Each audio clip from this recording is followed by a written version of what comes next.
Thank you so much. Wow, it is great to be back here in Raleigh and to be at St. Augustine's, which is an institution of higher education dating all the way back to 1867, which means that 150th anniversary will be next year. I think that's right, President Ward, isn't it? Isn't that right? So it's a special, great pleasure for me to be here with all of you. I want to thank Congressman David Price, North Carolina Secretary of State Elaine Marshall, State Senator Dan Blue Jr., the Superior Sound Marching Band, and I particularly am honored to be here with these extraordinary women, some of the most remarkable people that I know, mothers of the movement. You just heard from Lucy McBath and Sabrina Fulton and Gwen Carr, and also we have here with us Maria Hamilton and Geneva Reed Veal. They have all lost children to gun violence or police incidents, and they are doing everything they know to do to try to make sure that no one else has that experience. Their hearts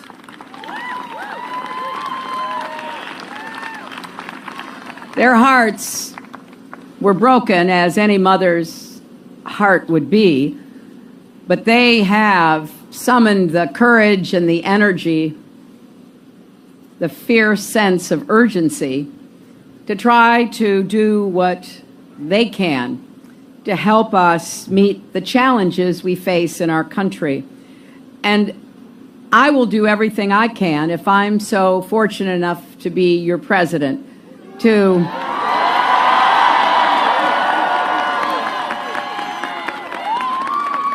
not just stand with them, but to be their partner and to really work with every one of us here this afternoon to take on systemic racism, to heal the divides in our country, because we truly do believe we are stronger together, and that this is a crossroads election that will determine the quality not just of our lives, but of our futures.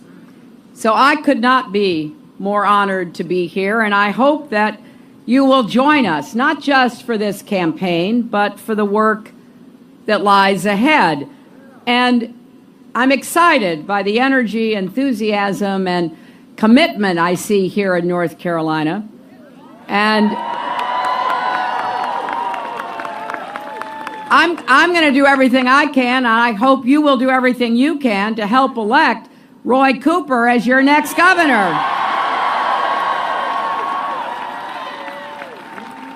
You will not find a more dedicated fighter for North Carolina kids and families. He fought to improve North Carolina schools. He fought to give kids in this state access to health care. He worked to make communities safer, to protect hardworking North Carolinians from fraud. He has real plans, not just rhetoric, real plans to create good jobs and protect the environment. And he will stand up for your voting rights. He will stand up for women's health and Planned Parenthood. He will stand up for workers' rights and public education. And he will repeal HB 2.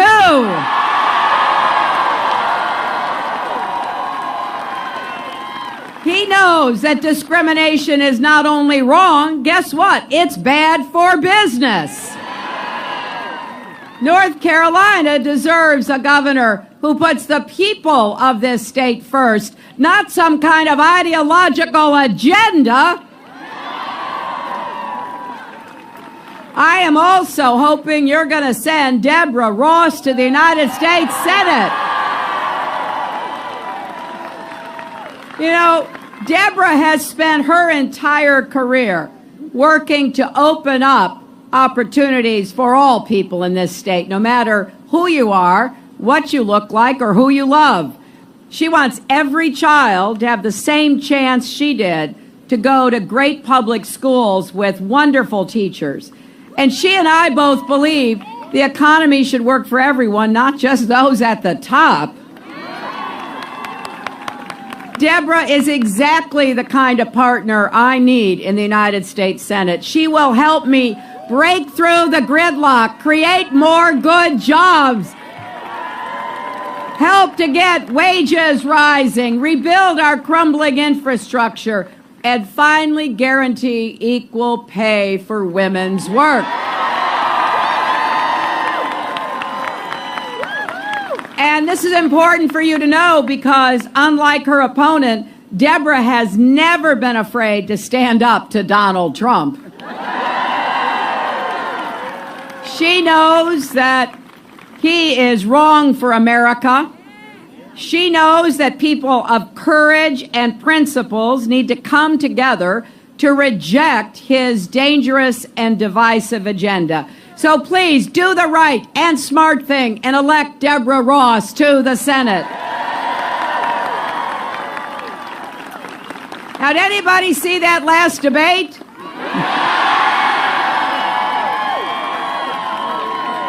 Well,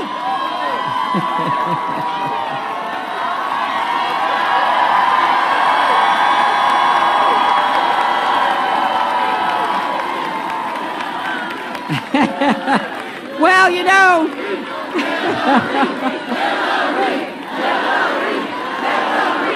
I gotta tell you, I stood next to Donald Trump in 3 debates for 4.5 hours. I think that proves I have the stamina to be president and commander-in-chief. Now, I got to tell you, in this last debate, he said something. Well, actually, he said a lot of things, didn't he? But I don't want to replay it. I just want to focus on one of the horrifying things he said. He said something, and this is important. He said something that no presidential nominee has ever said. Democrat or Republican, nobody has ever said this. He refused to say that he would respect the results of this election, and that is a threat to democracy.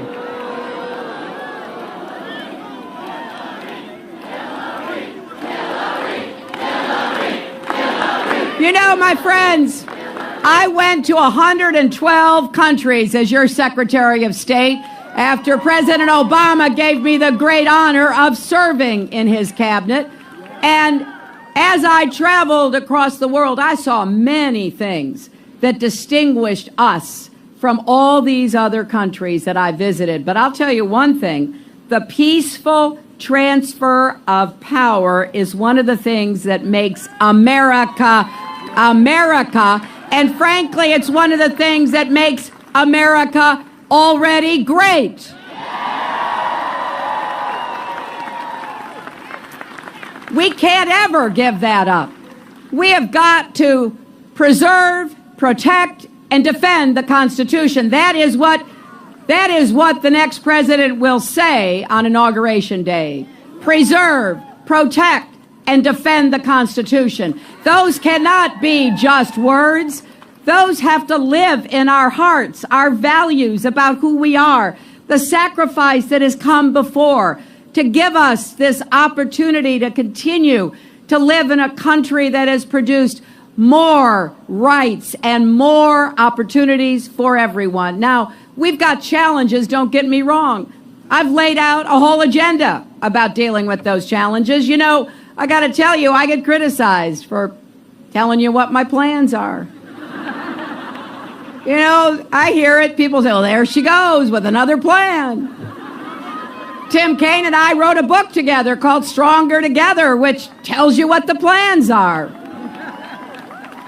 I got to tell you, you know, I think a lot of the women in the audience will appreciate this. We are list makers, you know? I make those lists. Okay, what are we going to do? We're going to get the economy working for everyone, not just those at the top. That's on the list. But we cannot let all this negativity get us down. I know, it's hard. We can't give in to cynicism. I've met people as I've traveled around the country who say that, you know, this election is literally giving them stomach aches, right? I see heads nodding. But here's some good news. Something really exciting is happening right now across our country. Millions of people are registering, voting early, and volunteering. And I don't think that comes from negative energy. I think that comes from understanding we got to be together to seize the future.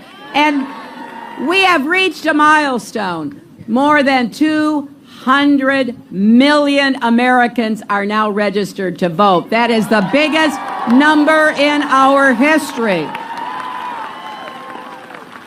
And what's really exciting is that number includes more than 50 million young people. That is also more than ever in our history. And here in North Carolina, people are already starting to vote.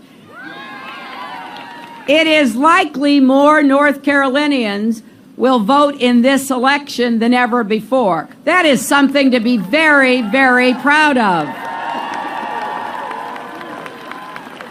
Now, you only see numbers like that when people are standing up for what they really believe in, and Americans are coming together. And I'm reaching out to everybody, not just Democrats, Republicans, and independents, to reject hate and division. We are more than our disagreements. It's not just what we're against, it's what we are for.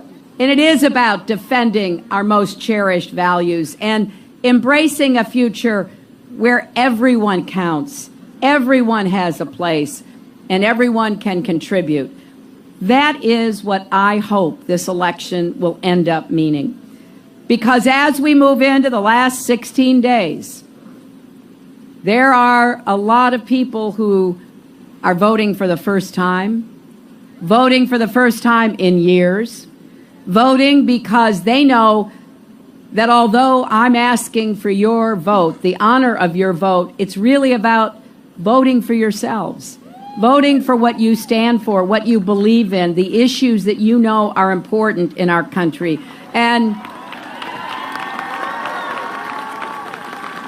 it is about standing up for the lessons we want to teach our sons and daughters. You know, for one example, I believe with all my heart that we've got to make sure women and girls are treated with dignity and respect in America. As I said in the debate, my opponent thinks belittling women makes him bigger. And he goes after their dignity and their sense of self-worth. And I don't think there's a woman anywhere that doesn't know how that feels. And so it's our job to make it very clear. That may be who Donald Trump is, but this election is about who we are and what we believe and what we stand up for. So I believe when we vote in this election, we're standing up for who we believe America is. And we're standing up for our rights, for voting rights and civil rights, for women's rights and workers' rights, for LGBT rights, for the rights of people with disabilities. There, but for the grace of God, go all of us. If we don't stand up for everyone's rights, we cede the ground to those who would go after everybody's rights.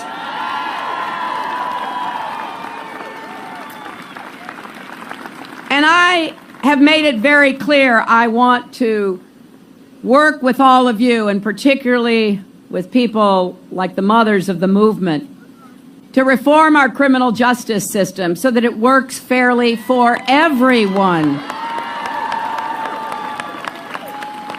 You see, I believe that America is safer, our homes and our neighborhoods are safer, when everyone respects the police and the police respect everyone.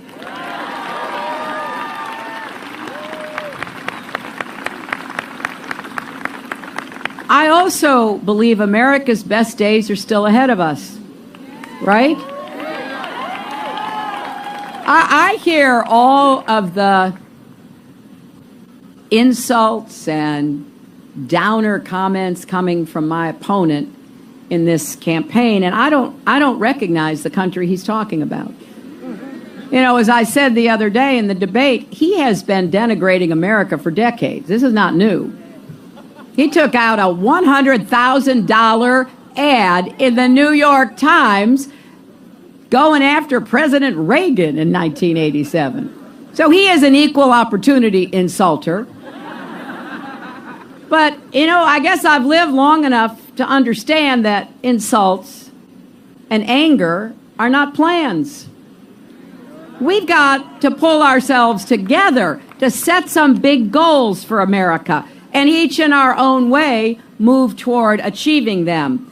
So that's why I believe when the middle class thrives, America thrives. I want to build the economy from the middle out and the ground up, not from the top down.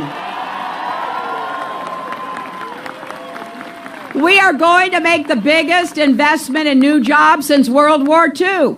We have a lot of work to do in this country. It's good work. It's good paying jobs, and they can't be exported. We're going to take a big move toward repairing and building the infrastructure we need for the future. Our roads, our bridges, our tunnels, our ports, our airports, our water systems. And I'll tell you something.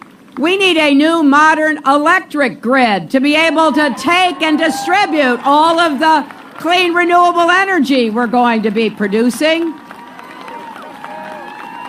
I just was told North Carolina is like #2 in solar energy now.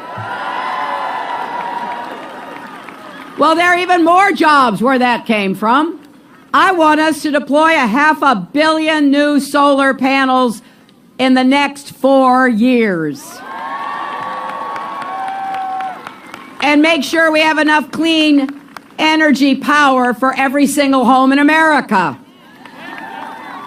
We also have to invest in finishing the work of connecting everybody, every home and every business and every school to the internet. Now, here we are in the research triangle. You've got some of the smartest, most well-connected people in the world right here in North Carolina. But you also, according to the Charlotte Observer News this morning, 1 out of 5 homes in North Carolina are not connected to the internet. This is the percentage across America. Now, you know what that means? It means that kids who get homework assignments can't do them.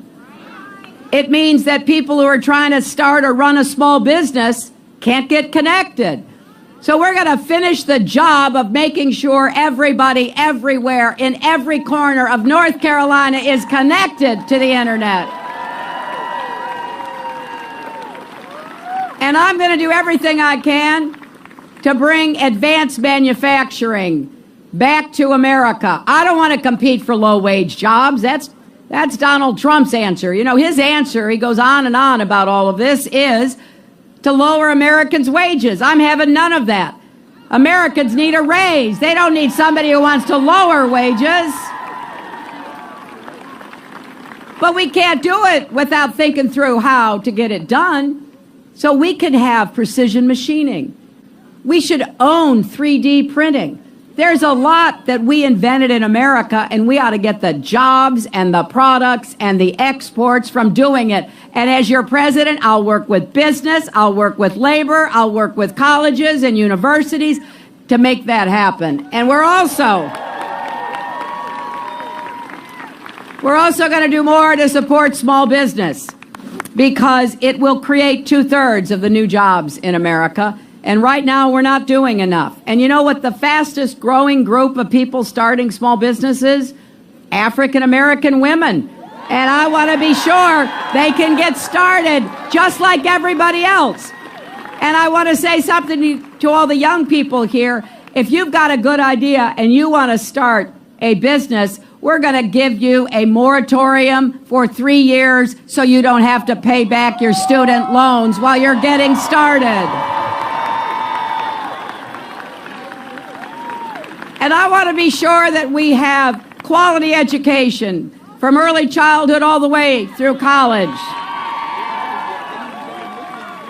I want us to make sure that every kid gets to kindergarten and first grade ready and able to learn. And then I want to make sure every school has good teachers. Do we have any educators here? Well, I want to be your partner so that you can do what you signed up to do, inspire and educate our kids. And then I want to bring technical education back to high schools, and I'll tell you why.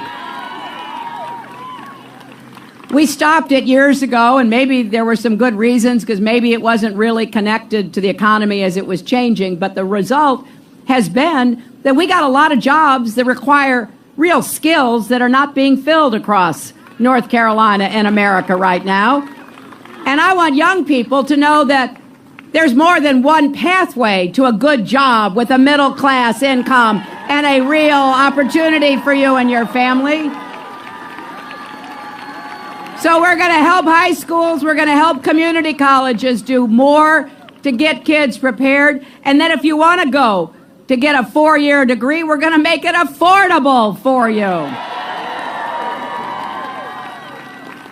It's gotten so expensive, a lot of people just don't even try anymore. Well, here's my plan. I'm going to make public colleges and universities tuition free for any families making less than $125,000 a year.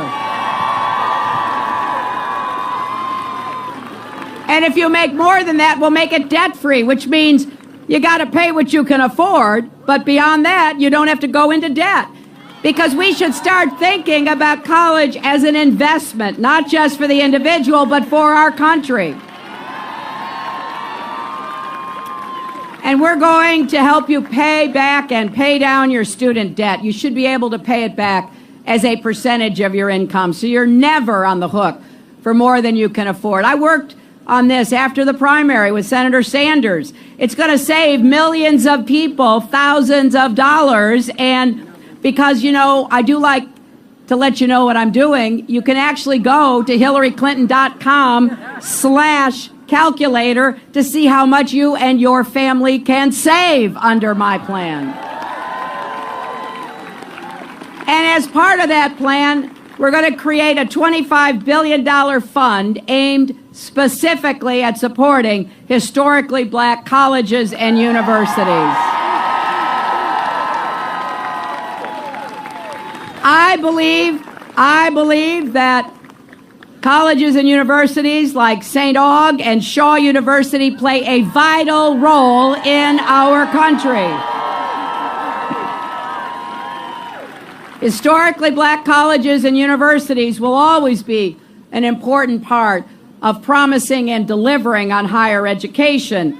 And I think that the American dream is big enough for everybody. I don't get folks like my opponent who want to kind of eliminate people from the American dream. We should be growing it so everyone, no matter who you are, finds your place.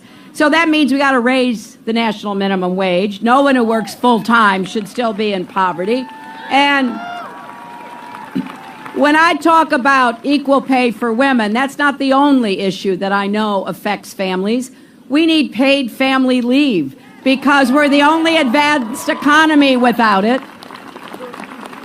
We need affordable child care, which in some states costs more than going to college. And equal pay is not a woman's issue. I mean, if you have a mother, a wife, or a daughter, or a sister working, it's your issue. And that, I think, includes nearly everybody, right? Now, how are we going to do this? Well, If you look at my plan, it's been analyzed, it's been looked up one side, down the other. We pay for everything we have offered because, frankly, we think that millionaires and billionaires should pay their fair share in America. That's a very different vision of where our economic plan is from Donald's vision, because he really does believe if you give trillions, and that's trillion with a T, trillions in tax cuts to the wealthy, to corporations, everything will work out. It's trickle-down economics on steroids. We have been down that path. That does not work. Growing from the middle out and the bottom up works. We went into the greatest recession we've had, the worst economic crisis since the Great Depression, remember? There were several factors that contributed to that, but huge tax cuts for the wealthy was one of them. Taking regulatory eyes off of the financial markets and the mortgage markets were another. And President Obama takes office and was handed the worst economic crisis since the 1930s. I don't think he gets the credit he deserves for pulling us out of that ditch.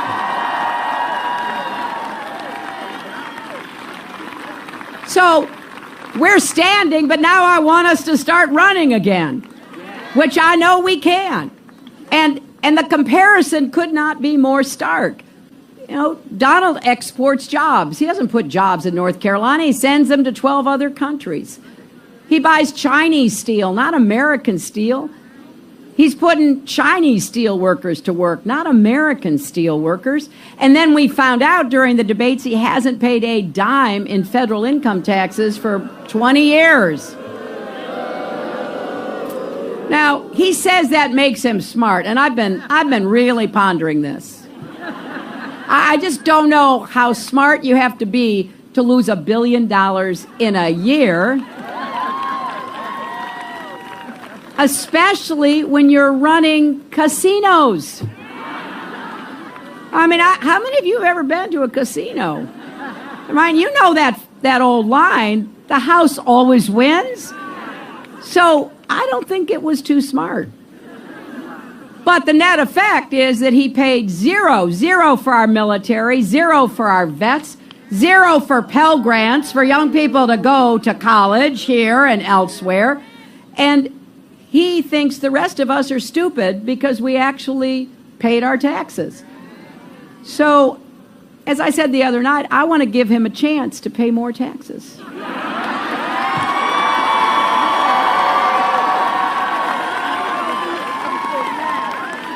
So here's the bottom line. Our country is truly at a turning point.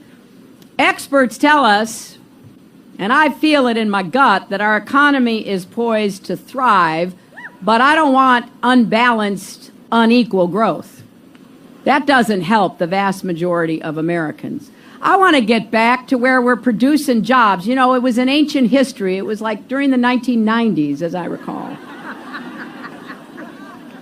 where we actually had 23 million new jobs, but more importantly, everybody's income went up. And then we kind of took a detour back to trickle-down economics. That didn't work out so well. So now we are going to build on the progress we've made getting ourselves out of that hole and really get the engine running again.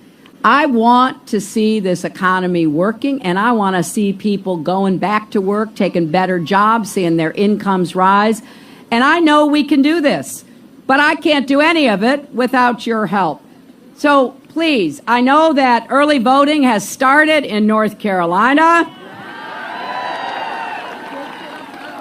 From now until November 5th, you can vote early at any early voting location in your county. And, you know, this is a big deal. I was in Pennsylvania yesterday. They have no early voting. They all vote on one day. They can do absentee voting, but in terms of early voting, no excuse early voting, man, they're kind of jealous of the fact you all get to vote. You get to go and vote today, right after this event. And I hope that you will, if you don't know where you're going to vote or you don't know the location, go to iwillvote.com and find out. It's a great website. It tells you where you're registered, where to go vote. But also join us for these last 16 days. We need you to make phone calls, knock on doors, go canvassing, sign up to volunteer. And you can go to hillaryclinton.com and find out how to do that, or you can pull out your phone and text JOIN, J-O-I-N, at 47246. And do that right now, and you'll find out where to go. You know, it's easy to forget how far our country has come. There are a lot of people in this crowd who understand the challenges that we have overcome. How many of you are first-generation Americans? Anybody here? Can I see some hands? How many of you are first-generation college students? Every time somebody, like the people who raised their hands, moves forward, that reaffirms the American dream for me. And I want, with all my heart, to continue the work that I started so many years ago when I joined the Children's Defense Fund right out of law school. Because I believe that every single person, and particularly every child in this country, deserves to have the chance to live up to his or her God-given potential. Anything that stands in the way, any barrier that holds you back, you should be able to go as far as your hard work and talent will take you. Now, I believe in hard work. Don't get me wrong. This is not a free ride for anybody. Everybody has to do your part.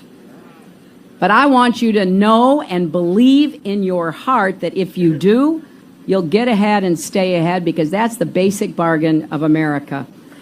I'll tell you what gets me going every single day. It's my joy of being a grandmother. And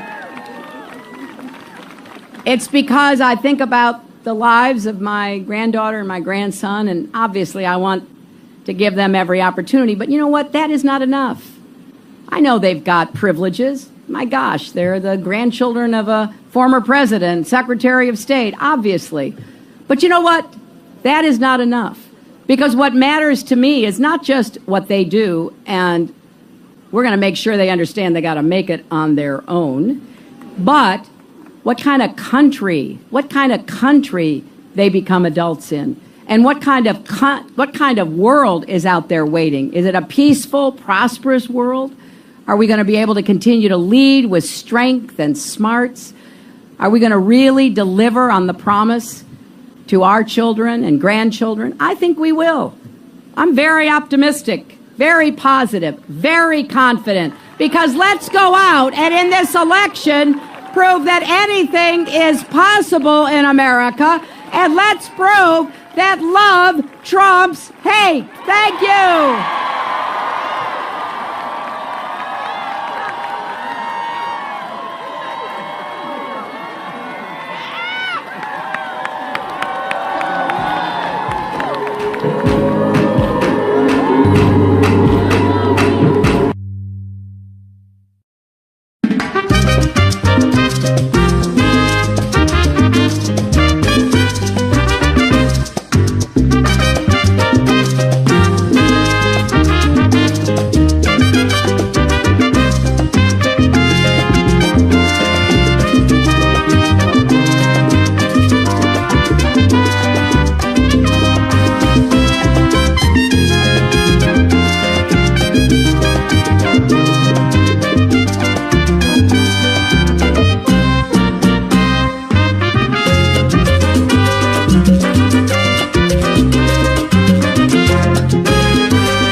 An institution of higher education dating all the way back to 1867, which means that 150th anniversary will be next year. I think that's right, President Ward, isn't it? Isn't that right? So it's a special great pleasure for me to be here with all of you. I want to thank Congressman David Price, North Carolina Secretary of State Elaine Marshall, State Senator Dan Blue Jr., the Superior Sound Marching Band, and I particularly am honored to be here with these extraordinary women, some of the most remarkable people that I know, mothers of the movement. You just heard from Lucy McBath and Sabrina Fulton and Gwen Carr, and also we have here with us Maria Hamilton and Geneva Reed Veal. They have all lost children. Rhodes election that will determine the quality not just of our lives but of our futures. So I could not be more honored to be here, and I hope that you will join us not just for this campaign but for the work that lies ahead. And I'm excited by the energy, enthusiasm, and commitment I see here in North Carolina. And I'm going to do everything I can, and I hope you will do everything you can to help elect Roy Cooper as your next governor.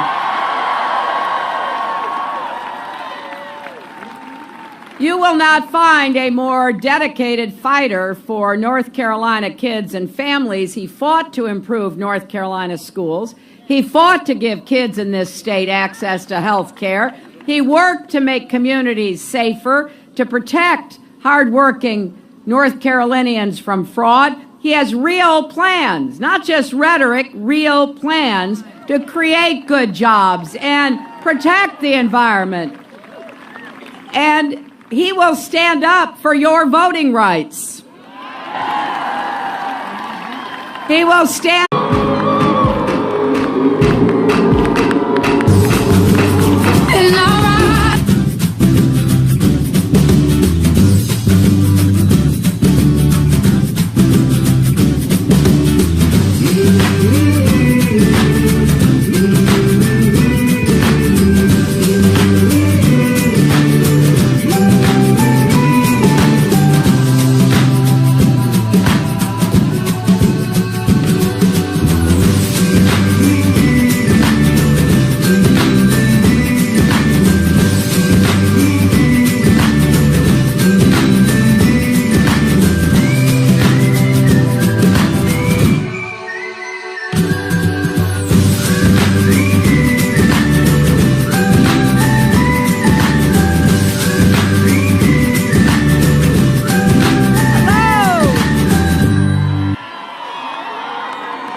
Wow, it is great to be back here in Raleigh and to be at St. Augustine's, which is to gun violence or police incidents. And they are doing everything they know to do to try to make sure that no one else has that experience. Their hearts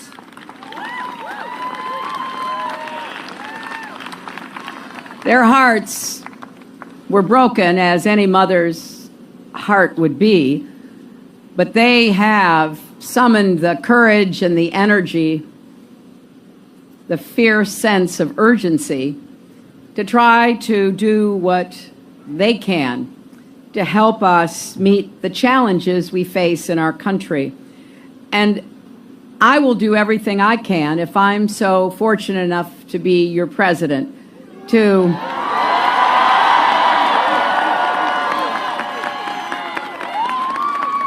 not just stand with them, but to be their partner and to really work with every one of us here this afternoon to take on systemic racism, to heal the divides in our country, because we truly do believe we are stronger together.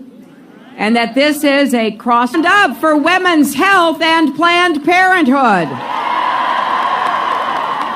He will stand up for workers' rights and public education. And he will repeal HB 2.